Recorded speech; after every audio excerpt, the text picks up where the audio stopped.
ഉയർന്ന സാക്ഷരതയുള്ള കേരളത്തിലെ പ്രമേഹ രോഗികളുടെ ഞെട്ടിക്കുന്ന അറിവില്ലായ്മയെക്കുറിച്ചുള്ള ഒരു ലഘുവിവരണമാണ് നമ്മൾ ഇന്ന് നോക്കാൻ പോകുന്നത്.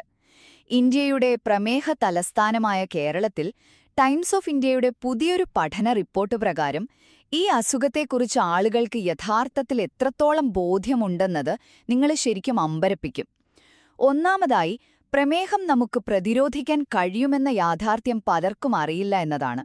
നോക്കൂ, കേരളത്തിൽ ഉയർന്ന രോഗസാധ്യതയുള്ളവരിൽ 24% പേർക്കും ഈ അസുഖം നേരത്തെ തന്നെ തടയാൻ കഴിയുന്ന ഒന്നാണെന്ന് അറിയില്ല കേട്ടോ. 100% സാക്ഷരതയുണ്ടെന്ന് നമ്മൾ മലയാളികൾ വെറുതെ അഹങ്കരിച്ചിട്ട് എന്താണ് കാര്യമെന്നിപ്പോ തോന്നിപ്പോന്നില്ലേ? രണ്ടാമതായി, നമ്മെ അമ്പരപ്പിക്കുന്നത് പ്രമേഹം നമ്മുടെ ആന്തരിക അവയവങ്ങളെ എങ്ങനെ തകർക്കുന്നു എന്നതിനെക്കുറിച്ചുള്ള ജനങ്ങളുടെ അജ്ഞതയാണ്. ഇത് വെറുതെ രക്തത്തിലെ പഞ്ചസാരയുടെ അളവ് കൂടുന്ന അവസ്ഥ മാത്രമല്ല, മറിച്ച് നമ്മുടെ ഹൃദയത്തെയും കണ്ണുകളെയും പാദങ്ങളെയും ഒക്കെ ഗുരുതരമായി തകർക്കുമെന്ന് വളരെ കുറച്ചുപേർക്കേ അറിയുള്ളൂ. വെറും 20%-ത്തിൽ താഴെ ആളുകൾക്ക് മാത്രമേ ഇത് ഹൃദയത്തെ ബാധിക്കുമെന്നറിയൂ. അതുപോലെ കാലുകളെ ബാധിക്കുമെന്ന് 10%-നും ഞരമ്പുകളെ ബാധിക്കുമെന്ന് വെറും 3%-നും മാത്രമേ അറിയൂന്ന് കേൾക്കുമ്പോൾ ശരിക്കും ഒരു പേടി തോന്നുന്നില്ലേ? അവസാനമായി, ഇതിന്റെ കാരണങ്ങളെക്കുറിച്ചുള്ള വളരെ അപകടകരമായ ചില തെറ്റിദ്ധാരണകൾ നോക്കാം.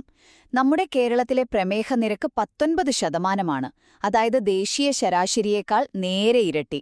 ഇത്രയും ഭീകരമായ അവസ്ഥയുണ്ടായിട്ടും മിക്ക ആളുകളും ഇപ്പോഴും കരുതുന്നത് മദ്യപാനവും പുകവലിയും മാത്രമാണിതിന് കാരണമെന്നാണ്. സ്വന്തം കുടുംബ പശ്ചാത്തലവും അതുപോലെ വ്യായാമമില്ലായ്മയും ഒക്കെ അവർ സൗകര്യപൂർവ്വം അങ്ങ് അവഗണിക്കുകയാണ്.